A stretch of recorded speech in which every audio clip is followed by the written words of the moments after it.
Um homem de 23 anos foi preso na noite de ontem em Pouso Alegre, no sul de Minas, após confessar ter matado a companheira, uma jovem de 25 anos. Giane Rodrigues do Prado foi assassinada com um tiro no peito. O crime teria acontecido na noite do dia 30 de julho, após uma discussão do casal. Giane estava grávida de aproximadamente 5 meses. O Matheus Monteiro vai estar agora ao vivo com a gente para falar desse caso. Matheus, que história mais triste, conta pra gente o que aconteceu, por que esse crime só foi descoberto agora, quase uma semana depois de ter acontecido. E outra coisa, Matheus, o crime não é triste somente por mais um feminicídio ou pela mulher ter sido morta com um tiro no peito. É mais triste ainda, mais cabuloso toda a história, da forma que foi feito e aonde partes do corpo da mulher encontrado jogado no rio, partes jogado numa caçamba e a polícia ainda procura por partes dos restos mortais. Fique à vontade de trazer informação pro pessoal de casa. Boa tarde para você, Matheus. É isso, Tibé. Uma boa tarde para você, boa tarde para todo mundo que acompanha o nosso balanço geral nesta quarta-feira. Pois é, um crime que teria acontecido na noite do dia 30 de julho, mas que só veio à tona ontem à noite. Por quê? Porque a irmã da Giane resolveu procurar por ela. Ela estranhou que ela mandava mensagens para a irmã e a irmã sequer recebia essas mensagens. E isso aconteceu durante alguns dias da última semana. Então, ontem, por volta de 8h10 da noite, ela foi até a casa onde a Giane vivia com esse companheiro, um motorista de 23 anos, e lá ela perguntou para esse rapaz onde é que a irmã dela estava. A resposta dele foi a seguinte: ela foi embora e não vai voltar mais. Ele falou isso e voltou para dentro da casa. Essa mulher estranhou a maneira como ele respondeu, né, o nervosismo dele, e por isso ela chamou a polícia, que foi até o local e conseguiu tirar desse rapaz a confissão de que ele de fato assassinou a companheira. Eu conversei agora há pouco com o tenente Casagrande da Polícia Militar lá de Pouso Alegre e ele nos explicou direitinho como é que foi o atendimento dessa ocorrência pela equipe da PM na noite de ontem. A gente vai ouvir então agora, acompanhar agora a primeira parte dessa entrevista que eu fiz com o tenente. Vamos ver. A Polícia Militar deslocou a residência da vítima e fez contato no local com o Amásio. O Amásio estava acompanhado de um advogado e ele relatou que no dia 30 para o dia 31, no período noturno, aí, entre 23 horas e 1h da manhã, ele teve um desentendimento com a vítima e que, após luta corporal, foi efetuado um disparo de arma de fogo que acertou o peito da vítima e a vítima veio a óbito.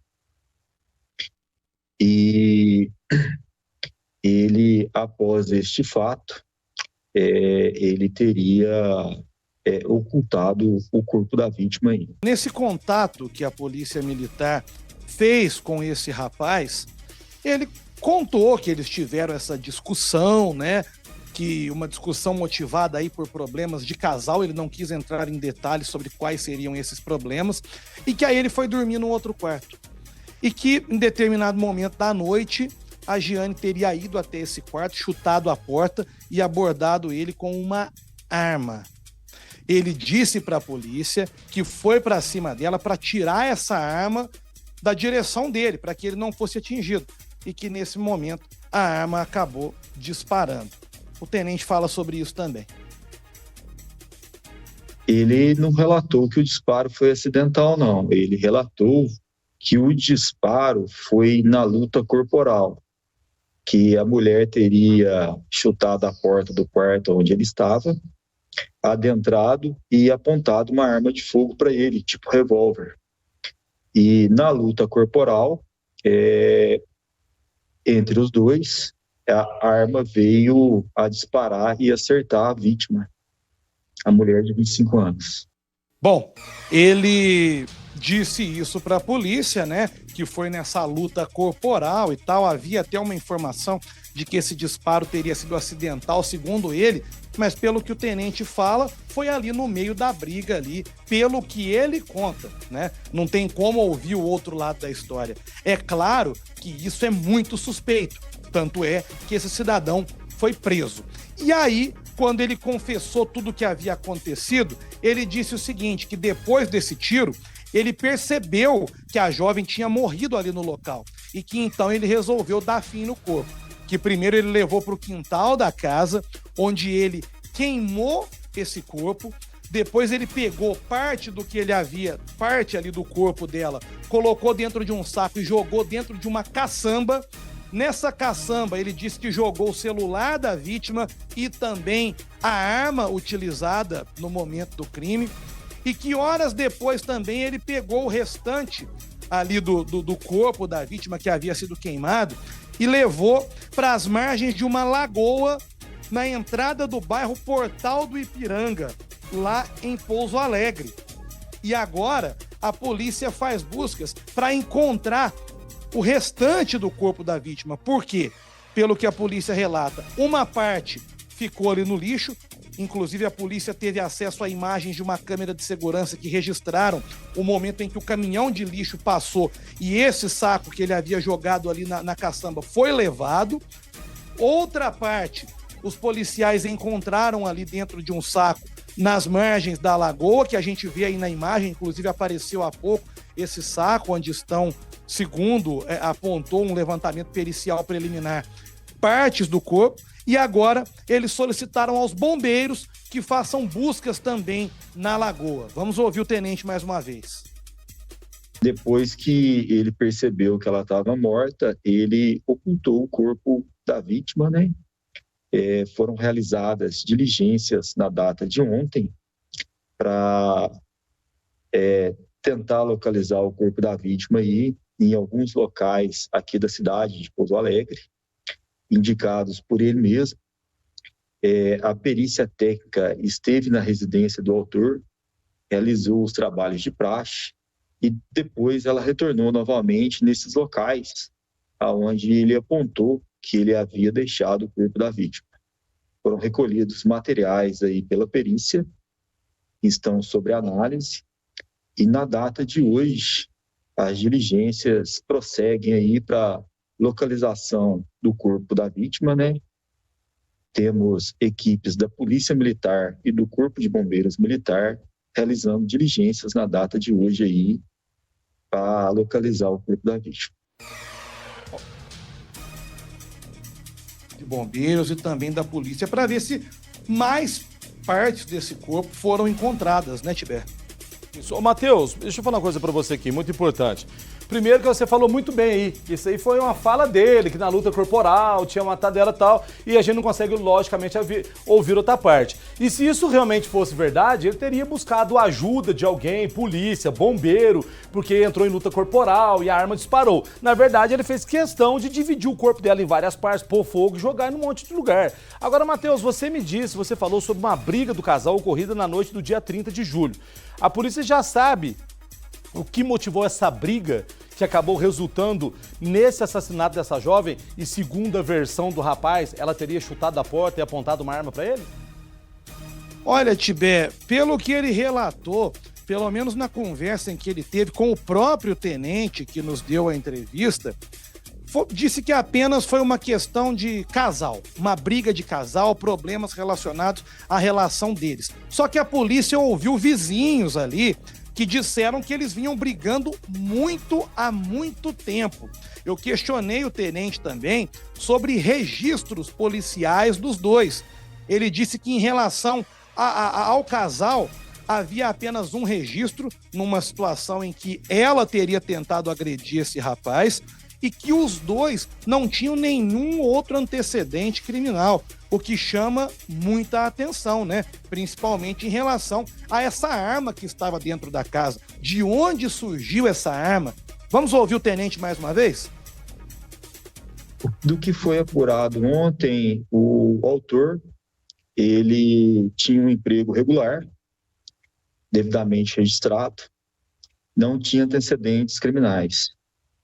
A vítima, ela tinha um emprego também, e o autor relatou que ela teria envolvimento aí com drogas, né?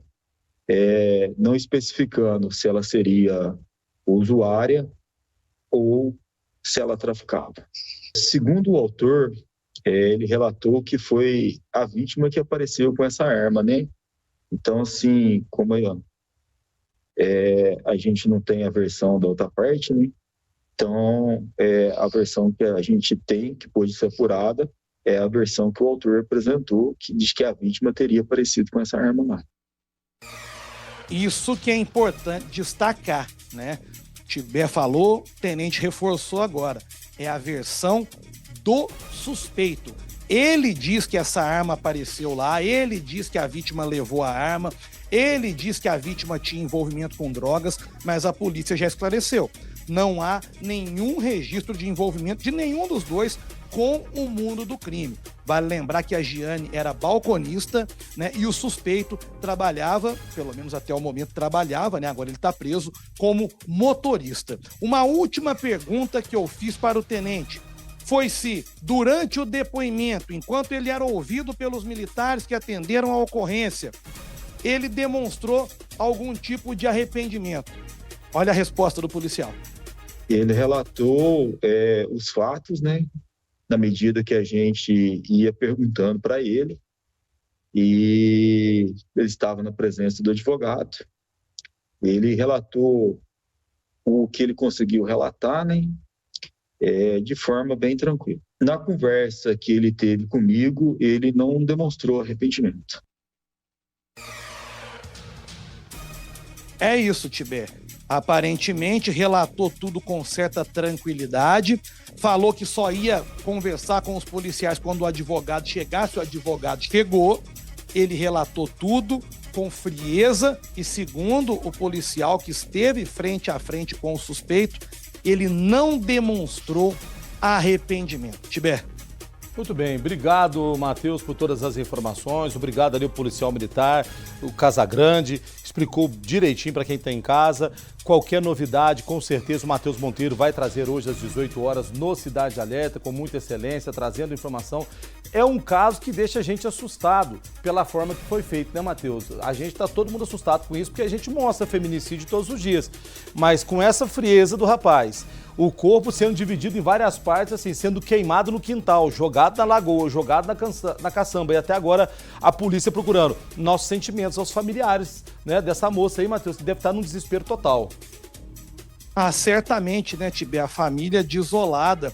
E chama atenção também o fato de tudo isso ter acontecido no último dia 30 e o rapaz ter ficado lá praticamente uma semana na mesma casa, tranquilamente, como se nada tivesse acontecido. Se essa irmã não vai lá perguntar pelo paradeiro da Giane, talvez o cara tivesse levando uma vida normal tranquilamente, né? Então, é muita frieza, isso assusta, isso choca, e eu diria que até revolta, que certamente é o sentimento que a família dessa jovem tem nesse momento.